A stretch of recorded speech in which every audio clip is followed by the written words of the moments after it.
Cuando tenía 4 años, mi familia empezó a ir a un templo de nuestro movimiento, de la ICR, el templo Getsemaní, y veía las costumbres de los hermanos y había algo que me llamaba mucho la atención, que era que todos, era un hábito que se tenía, era 1990, hace ya algún tiempo, y era que todos iban con su Biblia, así física, y la traían en el brazo.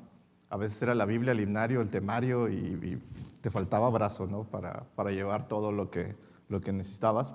Pero era todos, o sea, tú veías a los niños secundarios, intermedios. Ahora, no estoy promoviendo esto necesariamente, solo estoy diciendo que era una costumbre que se tenía, que tenían ellos. Entonces, pero eso me marcaba mucho y le dije a mi mamá, ¿qué es lo que llevan todos abajo del brazo? ¿Por qué lo llevan? Y pues es general. Y fue la primera vez que supe lo que era una Biblia. Mi mamá me explicó, mira, pues esta es una Biblia, la Biblia es la palabra de Dios. Y dije, bueno, ¿y dónde la venden? ¿Qué tanto la cambian? ¿O cómo se hace? ¿Quién la hizo? ¿Quién la escribió? Y me empezó a explicar de una manera muy sencilla, para un niño de 4 años, lo que era la Biblia. Entonces, desde ahí me decidí y le dije, yo quiero mi propia Biblia. Pues mi mamá me dijo, ¿para qué quieres una Biblia si no sabes leer? Entonces, pues ahí me mató todo, pero me acuerdo que todavía estaba en el kinder, llegué con mi maestra y le dije, yo quiero aprender a leer porque lo necesito, ¿no? Y mi maestra primero me ignoraba y luego ya veía que era en serio. Y luego me dijo, ¿para qué quieres leer? ¿Para qué te apuras tanto? Mira, estos libros tienen dibujos. Y dije, no, yo quiero leer porque yo quiero mi propia Biblia y mi mamá no me la va a comprar si no aprendo a leer. Y la maestra, que era una maestra muy joven, me puso especial atención hasta que ya pude leer y fui con mi mamá y agarré la Biblia de mi papá y se lo empecé a leer y le dije, quiero mi propia Biblia, ¿no? Ya sé leer. Entonces, mi primer Biblia la tuve a los 4 años y todavía la tuve hasta hace algunos años, ya completamente casi despedazada de toda la lectura que le daba. Y desde ese entonces hasta ahora, 32 años, he tenido oportunidad de leer, yo creo que muchísimos libros, escribir algunos, y puedo decir que no hay ningún libro como la Biblia. No existe en ninguna lengua, en ninguna época, ninguna sociedad tiene un libro que se acerque siquiera a la palabra de Dios, a la Biblia. Ha sido el libro más influyente en toda la historia de todas las naciones. Ha inspirado constituciones políticas, ha inspirado independencias, revoluciones, ha inspirado a científicos, a literarios, pero sobre todo es un libro que ha cambiado vidas. Yo creo que todos los que estamos aquí hemos escuchado el Evangelio y el Evangelio tiene como sustento único la palabra de Dios. No hay otro libro que cambie una vida para bien y para salvación más que la palabra de nuestro Dios, lo que conocemos como la Biblia. Ha sido el libro más influyente de mi vida, y yo creo que ha sido también el libro más influyente en la suya. Y en el mes de la Biblia, precisamente, que es agosto, que se celebra en México, me gustaría que hablemos de cómo llegamos desde que Dios habla, desde Génesis, lo vamos a ver, hasta tener esta Biblia, bueno, no necesariamente esta, pero la Biblia en español, que es la Reina Valera, ¿qué año? ¿La que usamos? 1960. Muy bien, vamos a ver cómo llegamos a eso. Es un estudio bíblico, así que si tiene su Biblia, ábrala. Si la usa en el celular, cierre WhatsApp, cierre Instagram y abra solo la aplicación de la Biblia. Lo primero que quisiera puntualizar son 5 cosas que la Biblia misma habla de su importancia. La primera es, tenemos un Dios que habla y su palabra es poderosa. Gustaría que lo repitiéramos. Tenemos un Dios que habla y su palabra es poderosa. En muchas de las mitologías de diferentes pueblos, como los griegos, los romanos, incluso aquí los mesoamericanos, de cualquier otro país, lo que se habla de los dioses es lo que hacen las personas, lo que escriben las personas, los poetas, los místicos, lo que hace el propio ser humano y describe cómo es su Dios, su personalidad, su forma de ser, cánticos, etc. Nuestro Dios es un Dios que habla por sí mismo. Es un Dios que habla y habla por sí mismo. Muchas veces me preguntan, oye, ¿qué querrá? Quiero preguntarle algo a Dios y ¿cómo le hago? Y le digo, pues pregúntale. ¿Por qué? Pues porque Dios habla. O sea, así como nosotros hablamos, Dios también habla. En oración usted le puede preguntar algo a Dios, Dios le va a contestar. Es un Dios que habla, no es un ente ahí desconocido o difícil de entender o incomprensible. Dios es personal, Dios nos habla. Lo que sabemos de Dios es lo que Dios mismo ha hablado acerca de sí mismo. Y su palabra es poderosa. La palabra de una persona tiene las características de esa persona. Un Dios todopoderoso tiene una palabra que es todopoderosa. Vamos a ver en Génesis capítulo 1, solamente algunos versículos en donde se habla de esto. O sea, desde el Génesis comenzamos en la creación y nos habla, lo primero que nos habla es lo que Dios creó a través de su palabra poderosa. Génesis 1:3 dice, y dijo Dios, sea la luz, y fue la luz. Génesis 1 del 6 al 7, lo leemos todos, dice, luego dijo Dios, hay expansión en medio de las aguas, separe las aguas de las aguas, e hizo Dios la expansión y separó las aguas que estaban debajo de la expansión de las aguas que estaban sobre la expansión, y fue así. Vemos Génesis 1 del 8 al 9, y llamó Dios a la expansión cielos, y fue la tarde y la mañana del día segundo. Dijo también Dios, júntese las aguas que están debajo de los cielos en un lugar y descúbrase lo seco, y fue así. Libro de Génesis, donde nos habla de la creación de lo visible. Capítulo 1 nos dice continuamente Dios lo creó a través de su palabra. Su palabra es tan poderosa que pudo crear los cielos, la tierra, los océanos, los volcanes, todo lo que existe Dios lo creó con el poder de su palabra. Es un Dios que habla y es un Dios cuya palabra es poderosa. Punto número 2, su palabra es eterna. Ya dijimos, la palabra de una persona tiene las características de esa persona. Dios es eterno, su palabra es eterna. Leamos en Isaías 48 lo que nos dice la palabra de Dios. Isaías 48 dice, séquese la hierba, marchítese la flor, mas la palabra de Dios nuestro permanece para siempre. Leamos en Mateo 24:35. Ya leímos el Antiguo Testamento, vamos a ver qué dice el Nuevo Testamento. Mateo 24:35. Dice, el cielo y la tierra pasarán, pero mis palabras no pasarán. Vamos a ver Primera de Pedro, capítulo 1. Vamos a ver quién lo encuentra primero. Los que traen celular hacen trampa porque nada más hacen 3 clics y ya. Primera de Pedro 1:25 dice, mas la palabra del Señor permanece para siempre. Y esta es la palabra que por el Evangelio os ha sido anunciada. Entonces tenemos la segunda característica, la palabra de Dios es eterna. ¿Qué seguridad nos da que la palabra de Dios sea eterna? Es que no cambia. Si usted piensa, ese es un libro muy pequeño. Usted lo puede ver ahí bueno, hay Biblias más grandes, dependiendo. Yo ya necesito una letra más grande, que ya no las llego. Pero es un libro tan pequeño que se ha predicado solo en este canon 2000 años. Imagínense que durante 2000 años en el resto del mundo, millones de personas han predicado sobre este mismo libro. ¿Cuántas predicaciones habrán salido de aquí en estos 2000 años? Pues las podríamos contar por millones. Dios no ha necesitado agregar nada a su palabra, no se necesita quitar tampoco nada, ni modificar. Esta palabra dice, permanece para siempre. Dios nos ha revelado todo aquello que es necesario, que es suficiente para nuestra salvación, para nuestra comunión y para que estemos, dice la Biblia, plenamente preparados para toda buena obra. Esa es la eficiencia de la palabra que es eterna. La palabra de Dios también es confiable. Repítalo, su palabra es confiable.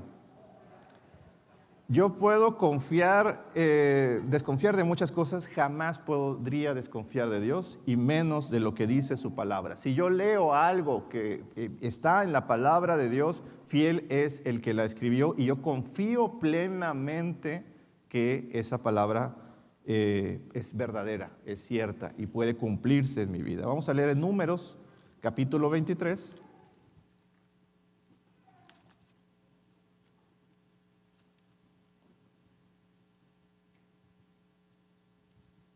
Números capítulo 23, versículo 19.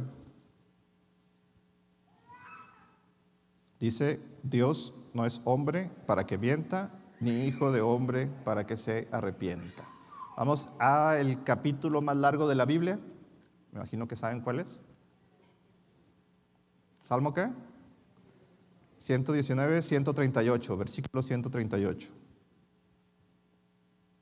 Salmo 119, 138, dice, tus testimonios que has recomendado son rectos y muy fieles, hablando de la palabra de Dios. Ahora movámonos hasta Hebreos, capítulo 10. Puede ir anotando los textos si usted quiere, preguntármelos al final, pero es bueno tenerlos identificados, los textos que hablan sobre la palabra de Dios. Hebreos 10, 23. Nos dice, mantengamos firme, sin fluctuar, la profesión de nuestra esperanza, porque fiel es que prometió. Entonces, y ahí tenemos la confiabilidad de la palabra de Dios. El cuarto punto, la palabra de Dios es viva y es eficaz. ¿Qué significa que sea viva? No es un conocimiento para nuestro intelecto, no es para saber más, ni es para saber algo que no sabíamos, ni es para saber algo interesante, ni es para saber algo que podemos, de lo que podamos hablar, sino que tiene un propósito. Nuestra salvación es el primer propósito de la palabra de Dios, es decir, cumple ese propósito del Señor. Leamos en Isaías capítulo 55, ¿cuál es ese propósito o lo que hace la palabra de Dios? Isaías 55, 11.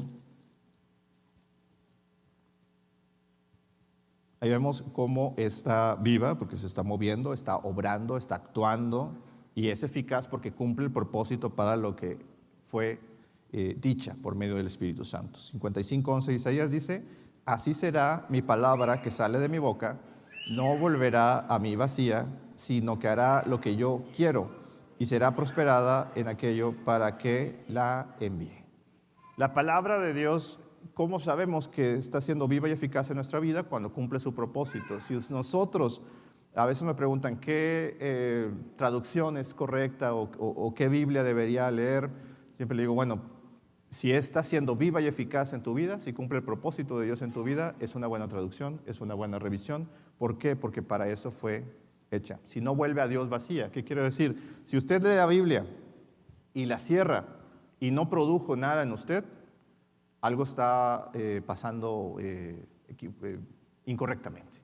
La Biblia nos debe animar si estamos tristes, la Biblia nos debe consolar si necesitamos consuelo, la Biblia nos debe impulsar a cumplir el ministerio, la Biblia nos debe confrontar a actuar en el nombre del Señor, la Biblia nos debe incluso confrontar y corregir si estamos obrando mal, la Biblia tiene que producir un cambio, un algo, porque eso es el encuentro más cercano que tenemos con nuestro Señor Jesucristo fuera de la oración, es cuando leemos la Biblia, porque nos encontramos directamente con su palabra.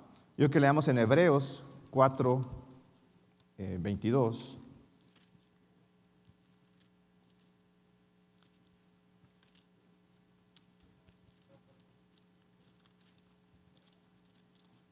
Hebreos 4:12, perdón. Hebreos 4:12 dice, porque la palabra de Dios es viva y eficaz y más cortante que toda espada de dos filos, y penetra hasta partir el alma y el espíritu, las coyunturas y los tuétanos, y discierne los pensamientos y las intenciones del corazón. ¿Qué pasa cuando leo la Biblia? Esta espada nos traspasa. La forma en la que estamos viviendo es confrontada con la palabra de Dios. La forma en la que estamos pensando es confrontada con la palabra de Dios. La forma en la que estamos cumpliendo el ministerio es confrontada por la palabra de Dios. Y la Biblia actúa ahí en nosotros. Yo recuerdo la primera, no sé si usted recuerda ocasiones en las que la Biblia, una vez sembrada en nuestro corazón, el Espíritu Santo produce algo en nosotros, porque Dios es espíritu, su palabra es espiritual y hay que leerla y discernirla espiritualmente. No sé si usted recuerda algún momento en el que ha leído la Biblia o que el Espíritu Santo actúa en algún texto que usted ha leído y hace algo ahí, una transformación, un cambio, le da una palabra. Yo recuerdo cuando tenía, ¿qué serían? 17 años, ya para ese entonces había leído la Biblia muchas veces, pero nunca me había dado Dios discernimiento de algún texto. Es decir, la había leído solo con mi mente, con mis ojos, con la razón. Y muchas veces, y yo pensaba que ya conocía toda la Biblia, y mucho mejor que muchos pensaba en ese momento. Y recuerdo que una vez un hermano que no tenía mucha preparación académica, había acabado solo la primaria, un hermano ya de 70 años por ahí, y él tenía un anhelo en el Señor, que él decía: yo quiero predicar por lo menos una vez en un culto. Y él le dijo al hermano, al pastor: déjeme predicar por lo menos una vez en cualquier culto que usted quiera. El hermano pues no estaba muy convencido, pero al final lo hizo. Me acuerdo que ese hermano predicó de Juan 14, 8 y 9. En donde dice el 9, hablando Jesús, Felipe le dice: Señor, muéstranos al Padre. Y Jesús le dijo: tanto tiempo hace que estoy con vosotros y no me has conocido, Felipe. Eso fue el texto que él usó. Y el hermano estaba tan nervioso que se puso todo rojo y empezó a sudar y le pegaba el micrófono y tartamudeaba. Y lo único que pudo decir en los 3 minutos que predicó fue leer el texto y leer el texto y leer el texto. Tanto tiempo hace que estoy con vosotros y no me has conocido. Y después de los 3 minutos más bochornosos de su vida, el hermano nada más dijo: hermanos, perdónenme, yo no sé predicar, yo no sirvo para esto, el Señor cumplió mi deseo y perdónenme, pase alguien a predicar, pastor o alguien, a ver, aquí predíqueles a la iglesia. Y se volteó y se fue a orar. Todos nos quedamos así de que no sabíamos qué había sucedido. Yo estaba aquí donde está nuestro hermano Paco y todos pensamos así que bueno, pues pasamos a orar, ¿no? Y cuando pasé a orar, lo que pensé, muy, muy equivocadamente, fue: Dios mío, ¿quién puso a predicar a este hermano? O sea, que no vuelva a suceder nadie, gente más preparada, etcétera. Pero cuando pasé al altar, ese texto me atravesó así el alma, como nunca antes un texto lo había hecho. Y sentí que Dios me estaba diciendo: mira, llevas muchos años en la iglesia, desde los 4 años hasta los 17, y no me conoces. Y eso me rompió ahí donde estaba, hermanos. Ya estaban cerrando la iglesia y yo no me iba, y me decían: oye, pues ya te dejo las llaves o qué, pero ya estaba con un mar de lágrimas. Esa es lo que hace la palabra de Dios. O sea, la palabra de Dios debe provocar esto en nosotros.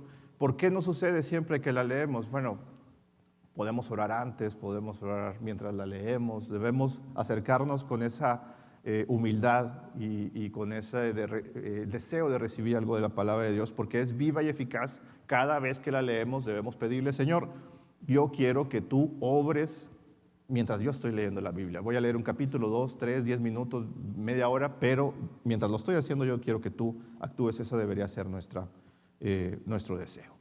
Y el punto quinto es: nosotros conocemos de Dios solamente aquello que Dios ha revelado de sí mismo.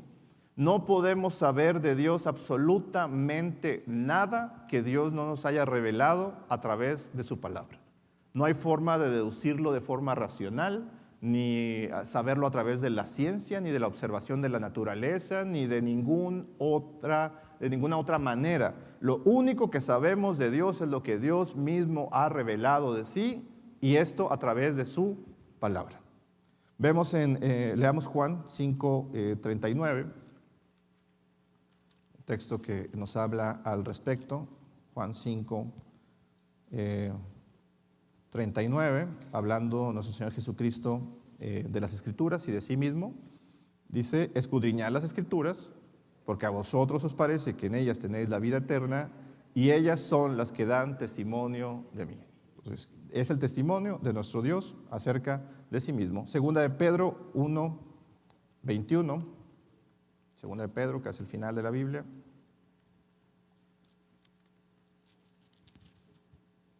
Segunda de Pedro 1:21. ¿Listos? Dice, porque nunca la profecía fue traída por voluntad humana, sino que los santos hombres de Dios hablaron siendo inspirados por el Espíritu Santo. O sea, no tenemos la Biblia porque ni siquiera porque un ser humano en algún momento dijo, yo quiero saber de Dios, o yo quiero que el Señor me diga cómo es, o que me diga su palabra. No, Dios mismo decidió revelarse a sí mismo a la humanidad a través de su palabra. ¿Quién lo dijo? Dios. Ni siquiera fue voluntad humana. Deuteronomio capítulo 30. Vamos a Deuteronomio capítulo 30, versículo 11.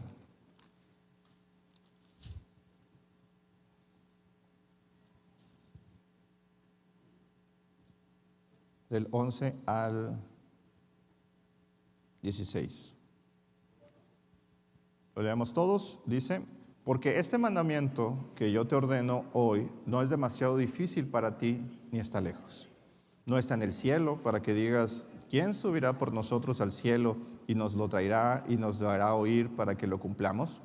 Ni está al otro lado del mar para que digas, ¿quién pasará por nosotros el mar para que nos lo traiga y nos lo haga oír a fin de que lo cumplamos?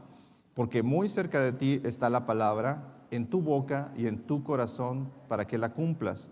Mira, yo te he puesto delante de ti hoy la vida y el bien, la muerte y el mal, porque yo te mando hoy que ames a Jehová tu Dios, que andes en sus caminos y guardes sus mandamientos, sus estatutos y sus decretos, para que vivas y seas multiplicado, y Jehová tu Dios te bendiga en la tierra a la cual entras para tomar posesión de ella. ¿Qué esfuerzo debemos hacer para conocer la palabra de Dios? Bueno, tener una Biblia y leerla. No requiere un gran esfuerzo, no requiere una gran virtud, requiere simplemente cumplir lo que dice la palabra de Dios, que debemos conocerla y leerla.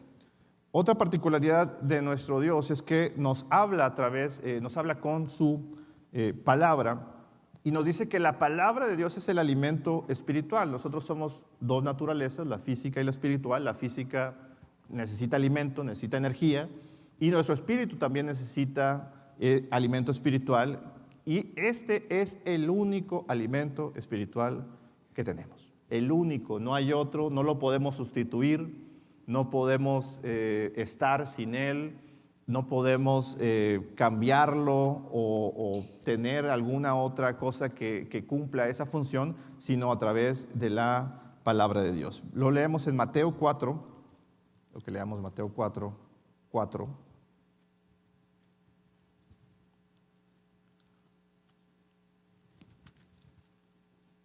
Mateo 4:4.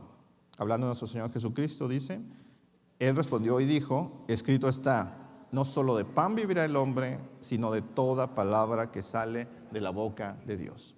¿Cuál es el alimento espiritual que tenemos? La Biblia. ¿Cómo lo hacemos? Leyendo la Biblia, escuchando la Biblia, hablando de la palabra de Dios. Primera de Pedro 2:2 nos dice cuál debería ser nuestro deseo, como los niños pequeños. Primera de Pedro 2:2 dice, desead como niños recién nacidos la leche espiritual no adulterada, para que por ella crezcáis para salvación. ¿Cómo es un niño recién nacido? Busca inmediatamente el pecho de su madre para recibir este alimento, que es el único que puede consumir, esta leche, y no se está tranquilo porque el hambre lo empieza a hostigar hasta que tiene este alimento.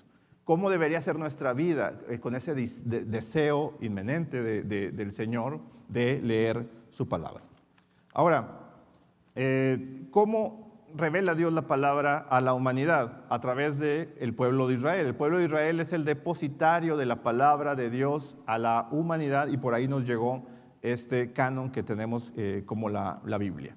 Y hay dos etapas, por lo menos, en cuanto a cómo Dios les entregó su palabra. Primero fue por tradición oral. El Señor les dio su palabra, Dios hablaba con una persona y le daba su palabra, y ellos la repetían a sus hijos. En Génesis vemos que Dios dice: no le voy a esconder esto que voy a hacer en Sodoma y Gomorra a Abraham, porque yo sé que él mandará a sus hijos acerca de cumplir estos mandamientos. ¿Cómo lo iba a hacer? Lo empezaban a repetir. O sea, eso lo vemos en el libro de Génesis. Y luego les da los mandamientos que nosotros vemos desde el monte Sinaí, cuando lo escribe Moisés en las tablas. Leamos solamente Romanos capítulo 3, versículo del 1 al 2. Romanos capítulo 3, versículos 1 y 2. Nos dice: ¿qué ventaja tiene pues el judío, o de qué aprovecha la circuncisión? Mucho, en todas maneras. Primero, ciertamente que les ha sido confiada la palabra de Dios. ¿Cómo llega la palabra de Dios ya propiamente estructurada? A través de los judíos, a los fue confiada. Éxodo 34, 27. Vamos a ver cómo pasa de la tradición oral a lo escrito. Cómo al propio pueblo de Israel dice: no basta ahora solamente que la palabra se transmita por vía oral, por lo que ellos comentan o se lo dice a sus hijos, sino que le da una orden a Moisés. Éxodo 34, 27, y dice: y Jehová dijo a Moisés: escribe tú estas palabras, porque conforme a estas palabras he hecho pacto contigo y con Israel. Entonces tenemos que Dios hace que Israel, el pueblo de Israel, sea depositario de su palabra, primero tradición oral, luego escrita. Pero ¿qué pasa con el pueblo de Israel? El pueblo de Israel dice: esta bendición es solo para mí, cuando el Señor le había dicho a Abraham: en ti serán benditas, ¿quiénes? Todas las familias de la tierra. Pero ¿qué hace Israel? Esto es para mí. ¿Qué es lo que hace el Señor? Permite la diáspora. Los israelitas salen de Israel, de Judá, y se van a diferentes partes. En el Salmo 137 nos dice que están los judíos en Babilonia y les piden que canten algo sobre su tierra, y ellos dicen: ¿cómo voy a cantar algo si estoy aquí triste en el exilio? La diáspora hace que haya judíos en diferentes zonas de todo el mundo y llevan por primera vez, sin quererlo, la palabra de Dios fuera de Israel. ¿Qué pasa años después? ¿Quién reúne el primer canon de la Biblia? Hay un rey en Grecia, un emperador, que pide que se lleven, conoce a los judíos, sabe de los textos de los judíos, y dicen: vamos a ordenar estos textos para la biblioteca de Alejandría, y crean el primer canon. Reúnen por primera vez, digamos que los escritos estaban, como yo tengo estas hojas, bueno, mejor que estas, pero digamos así sueltos, y ellos hacen por primera vez una reunión de los textos judíos para todavía no le llamaban Biblia, pero para un canon, y esa es conocida como la Septuaginta, porque traen a aproximadamente 72 personas judías que traducen del hebreo y el arameo al griego. Es la primera vez que en rollos, en pergaminos, se tiene ya una estructura, un canon de la Biblia. Ahora, ¿qué es lo que pasa? Entonces los judíos tienen esta lectura de la Biblia como una tradición muy importante, pero cuando habla nuestro Señor Jesucristo, cuando llega nuestro Señor Jesucristo, quiero que leamos en Hebreos 1. Ellos ya tenían lo que llamaban la ley y los profetas, y vamos a ver lo que nos dice Hebreos una vez que llega nuestro Señor Jesucristo a su predicación. Hebreos 1, del 1 al 2. Hebreos 1, del 1 al 2 dice: Dios, habiendo hablado muchas veces y de muchas maneras en otro tiempo a los padres por los profetas, en estos postreros días nos ha hablado por el Hijo, a quien constituyó heredero de todo y por quien asimismo hizo el universo. ¿A qué llamamos entonces Antiguo Testamento? Aquello que Dios le dio directamente a los profetas y la ley de Moisés. ¿A qué llamamos Nuevo Testamento? Aquello que, como vemos en Hebreos, Dios, nuestro Señor Jesucristo, Dios encarnado, enseñó, y eso lo tenemos en los Evangelios, y como a lo que el Espíritu Santo inspiró a hombres como Pablo, como Lucas, como los apóstoles que nosotros vemos en el Nuevo Testamento, que escribieron lo que conocemos como Nuevo Testamento. Pero ¿qué pasó? Entonces, judíos y cristianos tenían muy clara la importancia de la Biblia y su lectura. Pero cuando la iglesia la toma Roma, el siglo V, lo que conocemos como Iglesia Imperial, lo hemos estado viendo en las escuelas dominicales, traducen la Biblia al latín y llega un momento en el que ellos dicen no podemos permitir que la Biblia se traduzca a los idiomas del resto de la gente, como el español, el francés, el portugués, el alemán, sino a uno o un idioma que solamente entendían los sacerdotes, que es el latín. Entonces estaba prohibido leer la Biblia porque ellos decían, si dejamos que el pueblo ignorante lea la palabra de Dios, la va a torcer y van a surgir muchas pues errores doctrinales o herejías. Entonces, durante 1000 años estaba prohibido leer la Biblia. Más cercano al 1400, la Inquisición lo que hizo está prohibida la Biblia, pero no era solo una prohibición, sino que todo aquel que se ha encontrado con una Biblia era metido a la cárcel, torturado, y si no se arrepentía y traicionaba a quienes le habían ayudado a tener esas Biblias, era quemado en la hoguera. O sea, durante 1000 años pasó esto, o sea, de toda esa tradición de importancia de lectura bíblica a la prohibición. ¿Qué pasó en el siglo XV? Empiezan a leer los textos, o sea, cae el imperio romano de Oriente, muchos judíos se van de esta zona y llevan textos antiguos, entre ellos los escritos de la Biblia. Se empieza a leer en Europa entonces a los libros antiguos, incluidos la Biblia. Por un lado, los que lean a los griegos, Aristóteles, Sócrates, empiezan con el Renacimiento, pero los que encuentran la palabra de Dios tienen un despertar religioso porque empiezan a leer directamente la Biblia y no a través de intermediarios como eran los sacerdotes. ¿Qué pasa cuando la gente lee la Biblia? Indudablemente Dios los va a tocar. ¿Quieres que Dios toque tu vida? Lee la palabra de Dios. Muchas personas dicen, es que yo estoy mal, estoy en pecado, mejor voy a que me prediquen. Lee la palabra de Dios. La palabra directamente va a hacer un cambio en tu vida. ¿Qué pasa entonces con ellos? Con este despertar religioso es el que promueve la reforma. ¿Por qué no somos católicos? ¿Por qué no dependemos del Papa Romano? Porque en este siglo se dio un movimiento que se llama Reforma. Había un sacerdote, estaba un fraile, Agustino, Martín Lutero, que en 1516 empieza a leer la Biblia y empieza a notar que Dios está obrando algo en su vida. Y lee en Gálatas y luego lee en Romanos 1:17, en donde dice que la salvación es por la fe. Y esto cambia su vida. O sea, es el momento de salvación de Martín Lutero, y empieza a cuestionar muchas cosas que la iglesia estaba haciendo y que no eran bíblicas. ¿Cómo sabemos que estamos guardándonos en la verdad? Cuando conocemos la palabra de Dios. No hay otra manera. Lutero empieza entonces este movimiento que conocemos como Reforma en 1517. ¿Y qué es lo primero que hacen los llamados protestantes? O sea, les llamaban protestantes porque protestaban en contra lo que la Iglesia Católica estaba haciendo, que no era bíblico. Prácticamente esa es la Reforma. ¿Qué es lo primero que ellos piensan que es indispensable hacer? Tener una Biblia que la gente pueda leer. Eso es lo primero que ellos deciden. La Biblia está en latín, nadie sabe el latín más que los sacerdotes. Vamos a traducir la Biblia a diferentes idiomas. Ellos empiezan entonces a traducirla al alemán, se empieza a traducir al francés y también empiezan a quererla traducir al español. Erasmo de Rotterdam en 1516 traduce por primera vez el Nuevo Testamento a un idioma que no es el latín. Y las traducciones en español, la primera es en 1529, que es un discípulo de Erasmo de Rotterdam, pero este libro lo prohíben. O sea, dice la Iglesia Católica, recojan todos los libros y quémenlos. Y el que lo tenga va a ir a dar a la cárcel para que lo empiecen a torturar hasta que denuncies a quien te lo consiguió o el circuito de donde se están moviendo esos libros. Eran libros que todavía estaban prohibidos, que todavía se llevaban de contrabando.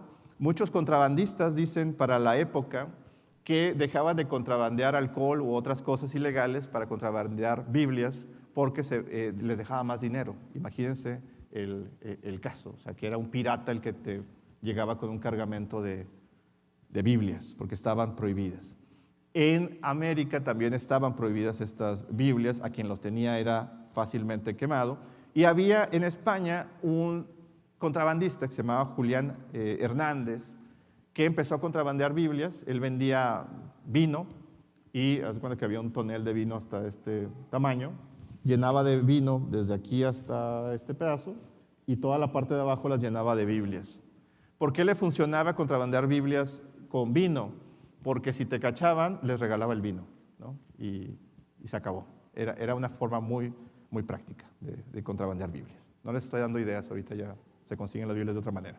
Pero bueno, esta era la forma en la que introdujo Biblias por primera vez a España y América, y la Inquisición no sabía. De hecho, hay actos de fe en donde ellos empiezan a reprender al demonio, porque decían que el demonio aparecía a las Biblias de la nada, ¿no? Y eran los contrabandistas. Uno de los lugares en donde guardaban las Biblias que estaban contrabandeando era el convento de unos frailes cerca de Sevilla, donde había 40 frailes. Y cuando atrapan a Julián Hernández, lo llevan a la cárcel, lo torturan para que diga quién eran los que los estaban ayudando, y él no quiso confesar, a pesar de que fue torturado mucho tiempo, hasta que fue enviado a la hoguera. Y cuentan los que lo veían ahí que fue a la hoguera a ser quemado, y pues seguía cantando himnos y seguía alabando a Dios, y dice que agarraba maderos y se los ponía en la cabeza para ayudar a los que lo estaban quemando, ¿no? Una forma como de burla. Y en este convento estaban dos de los personajes que a ustedes les van a sonar mucho: Casiodoro de Reina y Cipriano de Valera. ¿A qué les suenan esos dos apellidos? La Reina Valera, exactamente. ¿Por qué se llama Reina Valera? Casiodoro de Reina fue la primera persona que tradujo la Biblia al idioma español, y Cipriano de Valera fue quien hizo la primera revisión. Casiodoro de Reina empieza a traducir el Antiguo Testamento y va a usar un Nuevo Testamento de Juan Pérez, que ya lo tenía otro religioso. El problema es que Juan Pérez es atrapado porque tienes que huir, huyen de España a Francia, luego a Inglaterra, luego a donde no te maten. Entonces imagínense ese peligro de que no sabes si un día vas a estar vivo o muerto, y llevaban todos los rollos en barco, en lo que se pudiera, mientras estabas escondido traduciendo la Biblia al español. Juan Pérez es detenido por traducir el Nuevo Testamento, y la orden de los reyes es quemarlo hasta que se convierta en carbón. O sea, es carbonizado. Es una de las pocas personas carbonizadas por la Inquisición. Es decir, hasta que no quede ni un solo gramo completo de su cuerpo. Así era la hazaña que se tenía para impedir que la Biblia fuera traducida. Sin embargo, Casiodoro de Reina traduce el Antiguo Testamento, luego el Nuevo Testamento. En 1569 lo termina por primera vez, que es conocido como la Biblia del oso, que hubiera querido traer imágenes, pero bueno, es un oso que está de pie y está un panal de abejas y quiere comerse la miel, y están las abejas ahí alrededor. Para él el oso era la Iglesia Católica, que se quería comer la miel nada más ellos, y que estaba espantando a las abejas, que eran los protestantes, y estaban en torno a la miel, que era la palabra de Dios. Se producen pocos ejemplares, la mayoría de ellos los recogen y los queman, como en Santo Domingo, y en 1602 Cipriano de Valera hace una revisión. Una revisión es que hace 458 cambios a esta traducción que hizo Casiodoro de Reina, y es la primera versión muy bien hecha que hay de la Biblia en español. Es considerada esta Biblia que usamos nosotros, la Reina Valera, por eso la usamos. Hay otras traducciones, sí. ¿Por qué usamos esta? Porque es considerada una joya de la literatura en español. Se comparaban esas traducciones a las que hacía el Quijote, por ejemplo, o libros de la más grande excelencia del siglo de oro de la literatura española. Por eso se eligió, o es la más utilizada, la Reina Valera. Posteriormente se hizo una traducción, una revisión, 1862, 1909, que es la que llega a México, la Reina Valera 1909, la que empiezan a usar en la ICR en 1923, es la Reina Valera 1909, y da la casualidad que es Monterrey, en donde por primera vez entran Biblias. O sea, como estamos cerca de la frontera, es la ciudad en donde empiezan a entrar las primeras Biblias. Imagínense el orgullo de ser regiomontano y saber, como cristiano no romano, que nuestra ciudad fue la primera en leer la Biblia en nuestro idioma con esa plena libertad. Yo creo que esa es algo que deberíamos en la fe sentirnos, en la fe del Señor, bastante orgullosos. Se hizo una revisión en 1960, se hizo un concilio en la ICIAR, una revisión, y es por eso que nosotros usamos esta, como la mayoría de los protestantes en Latinoamérica. Usamos la Reina Valera 1960. Ahora, hay otras dos revisiones, 1995 y 2011, también de Reina Valera, como hay otras versiones que también tendríamos que revisar. Entonces, hasta ahí quisiera dejar el estudio, solo quería que viéramos y quisiera cerrar con esto. Tenemos un libro santo, que es la palabra de Dios. Lo tenemos a nuestro alcance, es la palabra de Dios, el Dios que creó el cielo, la tierra, los mares, que habló desde el Génesis a Adán y a Eva, es el que se ha revelado en su palabra y la tenemos en nuestras manos. La tenemos de versión física, en versión digital, en versión audio, en versión video. La tenemos tan cerca como en ninguna otra época. El Señor le dijo a la gente de su época, les dijo, sus padres, los profetas, hubieran querido ver este momento y no lo tuvieron, aprovechenlo. Lo mismo aplica para nosotros hoy. Los profetas y el pueblo de Israel y en el tiempo de Jesucristo, los apóstoles hubieran querido el tanto acceso que se tiene a la palabra de Dios como lo tenemos nosotros. Aprovechémoslo. Tenemos todavía libertad de ir a una tienda y comprar una Biblia. Hay países como China en donde está prohibido, te meten a la cárcel, te matan. Está modificada la Biblia para propósitos de gobierno. Hay otros países en donde se ha restringido el uso. En Inglaterra yo no puedo ir a leer la Biblia cerca de un lugar donde se hacen abortos, porque me llevan a la cárcel. Leerla, ni siquiera, incluso en silencio no puedo hacerlo. Se está restringiendo esta libertad, nosotros tenemos completa libertad, abracemos esa libertad en el Señor, leamos la palabra, consideremos la palabra, sepamos que somos grandes, privilegiados, pero sepamos también que esa libertad y ese privilegio de leer la palabra, Dios nos pedirá cuentas también de ello. Entonces quisiera cerrar con esto. Leamos la palabra. Este mes de agosto no se espera enero para hacer buenos propósitos. Aprovechemos agosto para decir es el mes de la Biblia. Yo voy a hacerme propósitos de lectura, de saber, de compartir, de vivirla. Y eso es lo que pues quería compartir con ustedes. Ahí donde están, vamos a orar. Y vamos a decirle al Señor, Padre, tú nos has permitido ver un recorrido muy rápido de cómo tú hablas, de cómo has dado tu palabra al pueblo, de cómo permites hoy que tengamos tu palabra de una forma tan accesible y tan hermosa. Te ruego, Señor, que esta palabra tuya, que es una palabra poderosa, una palabra que transforma, una palabra que vivifica, una palabra, Señor, que nos conmueve, esté en nuestras vidas, Padre. Te rogamos por cada una de las familias que hay aquí. Yo sé que en sus hogares hay por lo menos una Biblia y yo sé que en sus hogares hay por lo menos una persona cristiana. Te ruego, Padre, que esa persona cristiana, y si hay más, con esa Biblia que tú permites tener ahí en su hogar, sea una ventana a tu palabra, que tu palabra es verdad y tu palabra es vida. Que por medio de tu palabra, Señor, sea sembrada tu palabra de salvación, tu palabra para santificación y tu palabra para servicio en sus vidas.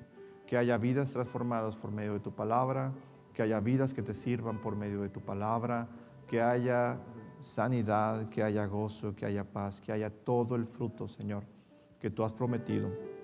Que podamos nosotros poder leer tu palabra como deseamos, poder aumentar, Señor, nuestro deseo vivo por tu palabra no adulterada, porque podemos escuchar predicaciones y podemos leer muchos libros, pero tu palabra, Señor, es fuente de vida eterna y es viva y es eficaz y es lo que necesitamos como alimento. Te rogamos, Padre, que podamos hacerlo cada uno de nuestras vidas conforme tu Espíritu nos mueva. Gracias te damos, Señor.